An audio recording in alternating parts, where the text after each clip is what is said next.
चंचुला की शिव कथा सुनने में रुचि और शिवलोक गमन। ब्राह्मण बोले, नारी तुम सौभाग्यशाली हो जो भगवान शंकर की कृपा से तुमने वैराग्यपूर्ण शिव पुराण की कथा सुनकर समय से अपनी गलती का एहसास कर लिया है। तुम डरो मत और भगवान शिव की शरण में जाओ। उनकी परम कृपा से तुम्हारे सभी पाप नष्ट हो जाएंगे। मैं तुम्हें भगवान शिव की कथा सहित वो मार्ग बताऊंगा जिसके द्वारा तुम्हें सुख देने वाले उत्तम गति प्राप्त होगी। भगवान शिव कथा सुनने से तुम्हारी बुद्धि शुद्ध हो गई है और तुम्हें पश्चाताप हुआ है तथा मन में वैराग्य उत्पन्न हुआ है। पश्चाताप ही पाप करने वाले पापियों के लिए सबसे बड़ा प्रायश्चित है। पश्चाताप ही पापों का शोधक है, इससे ही पापों की शुद्धि होती है। सत्पुरुषों के अनुसार पापों की शुद्धि के लिए प्रायश्चित पश्चाताप से ही संपन्न होता है। जो मनुष्य अपने कुकर्म के लिए पश्चाताप नहीं करता वो उत्तम गति प्राप्त नहीं करता, परंतु जिसे अपने कुकृत्य पर हार्दिक पश्चाताप होता है वो अवश्य उत्तम गति का भागीदार होता है, इसमें कोई शक नहीं। शिव पुराण की कथा सुनने से चित्त की शुद्धि एवं मन निर्मल हो जाता है। शुद्ध चित्त में ही भगवान शिव व पार्वती का वास होता है। वो शुद्धात्मा पुरुष सदाशिव के पद को प्राप्त होता है। इस कथा का श्रवण सभी मनुष्य के लिए कल्याणकारी है, अतः इसकी आराधना व सेवा करनी चाहिए। यह कथा भव बंधन रूपी रोग का नाश करने वाली है। भगवान शिव की कथा सुनकर हृदय में उसका मनन करना चाहिए, इससे चित्त की शुद्धि होती है।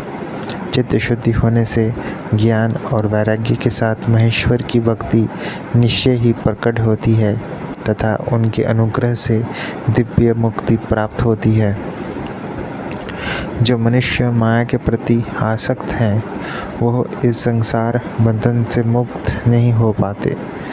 हे ब्राह्मण पत्नी, तुम अन्य विषयों से अपने मन को हटाकर भगवान शंकर की इस परम पाठन कथा को सुनो। इससे तुम्हारे चित्त की शुद्धि होगी और तुम्हें मोक्ष की प्राप्ति होगी। जो मनुष्य निर्मल हृदय से भगवान शिव के चरणों का चिंतन करता है उसकी एक ही जन्म में मुक्ति हो जाती है। सुत जी कहते हैं, शौनक यह कहकर वे ब्राह्मण चुप हो गए। उनका हृदय करुणा से भर गया, वे ध्यान में मग्न हो गए। ब्राह्मण का उपदेश सुनकर चंचुला के नेत्र में आनंद के आंसू झलक आए। वो हर्ष भरे हृदय से ब्राह्मण देवता के चरणों में गिर गई और हाथ जोड़कर बोली, हे कृतार्थ हो गई, मैं कृतार्थ हो गई। हे ब्राह्मण, शिव भक्तों में श्रेष्ठ स्वामिन आप धन्य हैं। आप परमार्थदर्शी हैं और सदा परोपकार में लगे रहते हैं। साधु, मैं नरक के समुद्र में गिर गई हूँ, कृपा कर मेरी उद्धार कीजिए। जैसे या जिस पौराणिक वो अमृत के समान सुंदर शिव पुराण कथा की बात आपने की है, उसे सुनकर ही मेरे मन में वैराग्य उत्पन्न हुई है। इस अमृतमयी शिव पुराण कथा को सुनने के लिए मेरे मन में बड़ी श्रद्धा हो रही है, कृपया आप मुझे उसे सुनाएं। सुत जी कहते हैं, शिव पुराण की कथा सुनने की इच्छा मन में लिए हुए चंचुला उन ब्राह्मण देवता की सेवा में वही रहने लगी। उस गोकर्ण नामक महाक्षेत्र में उन ब्राह्मण देवता के मुँह से चंचुला शिव पुराण की भक्ति, ज्ञान और वैराग्य बढ़ाने वाली और मुक्ति देने वाली परम उत्तम कथा सुनकर कृतार्थ हुई। उसका चित्त शुद्ध हो गया। वह अपने हृदय में शिव के सगुण रूप का चिंतन करने लगी। वह सदैव शिव के सच्चिदानंदमय स्वरूप का स्मरण करती थी। तत्पश्चात अपना समय पूर्ण होने पर चंचुला ने बिना किसी कष्ट के अपना शरीर त्याग दिया। उसे लेने के लिए एक दिव्य विमान वहाँ पर पहुँचा। ये विमान शोभा साधन से सजा था एवं शिव गणों से सुभूषित था। चंचुला विमान से शिवपुरी पहुँची। उसके सारे पाप धुल गए। वह दिव्यांगना हो गई और गौरंगी देवी मस्तक पर अर्धचंद्र का मुकुट अन्य दिव्य आभूषण पहने शिवपुरी पहुंची। वहां उसने सनातन देवता त्रिनेत्रधारी महादेव शिव को देखा। सभी देवता उनकी सेवा में भक्तिभाव से उपस्थित थे।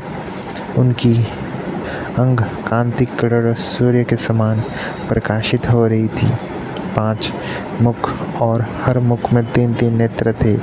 मस्तक पर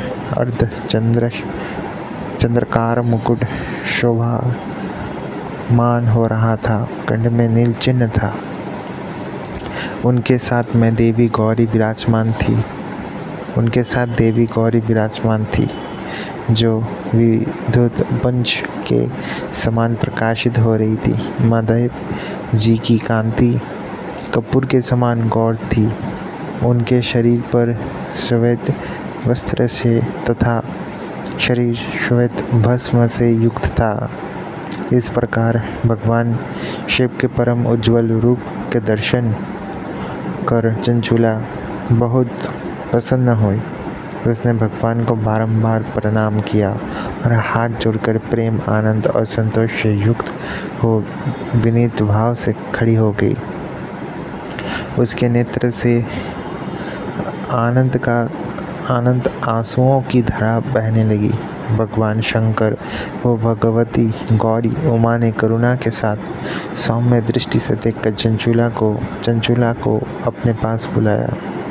गौरी उमा ने उसे प्रेम पूर्वक अपनी सखी बना लिया। चंचुला सुखपूर्वक भगवान शिव के धाम में उमा देवी की सखा के रूप में निवास करने लगी।